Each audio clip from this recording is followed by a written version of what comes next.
Hello, I'm Bud McCord. I'm here in Brazil, South America. Welcome to Food for Thought, October the 11th, 2021. I pray that you're already focused on Jesus and ready to walk a little bit further in the Gospel of John, where we're trying to understand how Jesus discipled his very first disciples, because I believe the way he discipled his first disciples is the exact pattern of how we need to be discipling people. And we can use this also to see if we've been properly discipled or if we're living in true discipleship with Jesus Christ. I think there are four things that are involved in discipling. First, people need to see Jesus. They need to decide who he is. They need to see by observing what he does in the scriptures, by observing what he does in people's lives, by observing what he does in the midst of the different situations he'll confront here in John's gospel. We need to see Jesus. People have got to see Christianity as being Jesus in action. It is Jesus present. It is Jesus who became flesh and dwelt among us. They need to see Jesus. Then they need to hear Jesus. He said to us in John's gospel, "My sheep hear my voice." We need to have our mind and our emotions, our will completely focused on the words of Jesus and what he has to say to us about life and what he expects of us as we live our lives. Then we need to understand that he first loved us, so we need to return that love. We need to respond to that love. So we need to see Jesus, hear Jesus, love Jesus, in order to live Jesus. That is, to continue to allow him through us and in us to manifest his grace and his truth and his Father's glory. Well, today we're going to read in chapter 2, and we're going to begin to watch Jesus. Remember in chapter 1 that John said that, and the Word dwelt among us. And the Word dwelt among us, and we beheld his glory as the only begotten Son of God, full of grace and truth. Now here in chapter 2 of the Gospel of John, we'll see Jesus living among his family and his friends at a wedding, an ordinary, commonplace situation in any culture, the joining of two people together in a marriage. And yet there's so much that happens here. I want to read the passage too and make a few comments, and we will see Jesus' grace at work. On the third day, there was a wedding in Cana of Galilee, and the mother of Jesus was there. Now, both Jesus and his disciples were invited to the wedding, and when they ran out of wine, the mother of Jesus said to him, "They have no wine."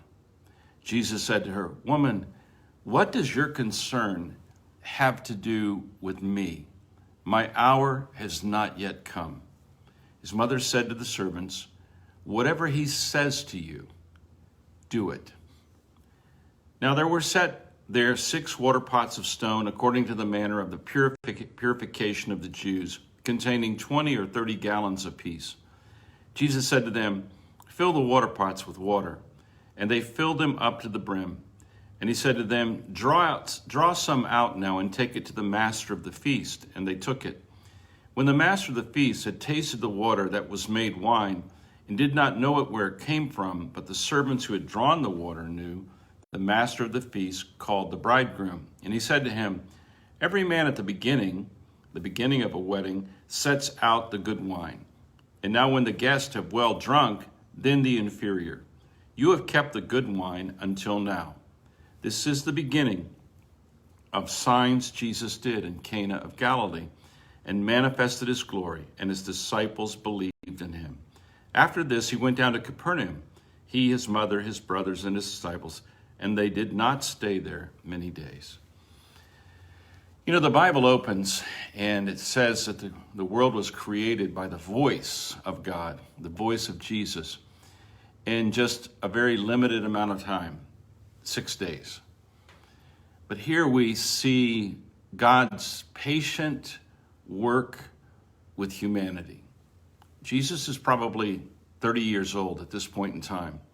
He has now gone public with his presence and his ministry in the world by his baptism and other things that have happened. The thing I thought was most interesting in this particular passage is the exchange between Jesus and his mother, and then Jesus' response to this human failure. They've run out of wine. So first of all, we see this interaction between Jesus and his mother. Now, Mary being the person who'd been the closest to him and on every level up until this point, I believe she really knew his heart and knew how he cared about people. I think she had already observed personally that he was full of grace and truth. And so when she sees this unfolding catastrophe in this wedding, where the planning for the wedding has failed and the bride and the bridegroom are going to be embarrassed, and people are only going to remember the wedding as the wedding where the wine ran out. And yet, so she just goes to Jesus and says very simply, they have no wine. And she doesn't tell him what to do. She just simply throws this problem toward him. I really think it's because she knew him so well that he would do something to solve other people's problems. He would do something. I don't think this was the first time that Jesus helped other people in a way that convinced Mary that he was full of grace. Now, I think it's really interesting that Mary, she turns away from Jesus after taking this somewhat, sounds like a rebuke. Woman, what does this concern have to do with me? My hour is not yet come. He's talking about he came here for a lot bigger problems than somebody running out of wine at a wedding. He's talking about the kind of path that lies before him. And then I think she's so confident in him that she just says to the servants, whatever he says to you, do it. How many mothers do you know that would look at their son and if something came up, they said, look, whatever my son tells you to do, do it. I really think we're seeing Mary's faith in her son, in Jesus. Because like us, she needs to have faith in him. He is the way, he is the truth, he is the life. And no one, including her, could come to the Father except by him. There it is. He says, whatever he says to you, do it. That's discipleship. That is one of the most simple understandings of what discipleship means. It means no matter what circumstance you're in, no matter what limitation has happened, no matter what mistake you may have done, if you want a way out of it, then whatever he says to you, do it. Now he fills these water pots. And these water pots were not just any old water pots. They were used for purification because of the feeling that the Jew had that before they came before God, they needed to be perfectly washed and clean. Also, wine in the Bible is a symbol of prosperity and joy. It's a symbol of the peacefulness of a vineyard, which can produce something that awakens and makes the heart happy. Now, Jesus solves the problem. A limited number of people know about the problem, but the disciples are fully aware of what he's doing. His mother's fully aware of what he's done. The servants are fully aware of what he's done. And so this would actually create a lot of public stir that would mean Jesus would have limitations on where he could go and what he could do, because people, once they've heard somebody's done a miracle, they come in droves to try to see what's going on. And I really think it's interesting that Jesus would begin in such a simple human setting.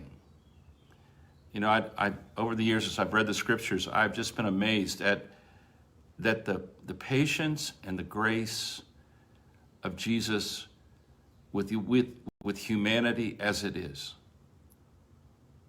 and his willingness to give us grace in the time, even when maybe what we're dealing with is our own mistake.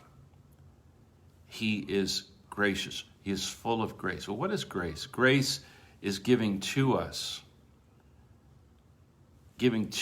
what we need to continue moving forward as a human being. Grace is like oxygen that we breathe every day, even though we produce no oxygen. We just need it. We need grace. One of the things I think we can see here is that Jesus is not trying to complicate lives by his presence in the world. He's not trying to stop human beings from being human beings. He's just trying to put them back on the right track and to restart humanity in the direction of the ability to love continuously, and by doing so, glorify the Father. I really think you could read this passage a few times and God will open your eyes to some new things. But the thing that he opened my eyes to is just the confidence of Mary when she says, whatever he says to you, do it.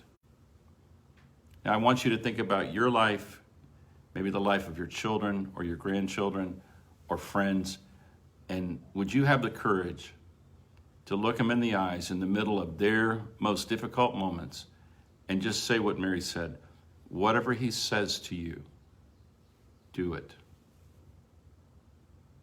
Whatever he says to you, do it. Guard that thought in your mind. That's discipleship. And at the very end it says, these were the beginning of the signs Jesus did at Cana of Galilee and manifested glories, and his disciples believed in him. That's discipleship. Believing in him. Believing in him. Seeing him, hearing him, loving him in order to live this life he gives to us. God bless you. Have a great day. And remember, whatever he says to you, do it.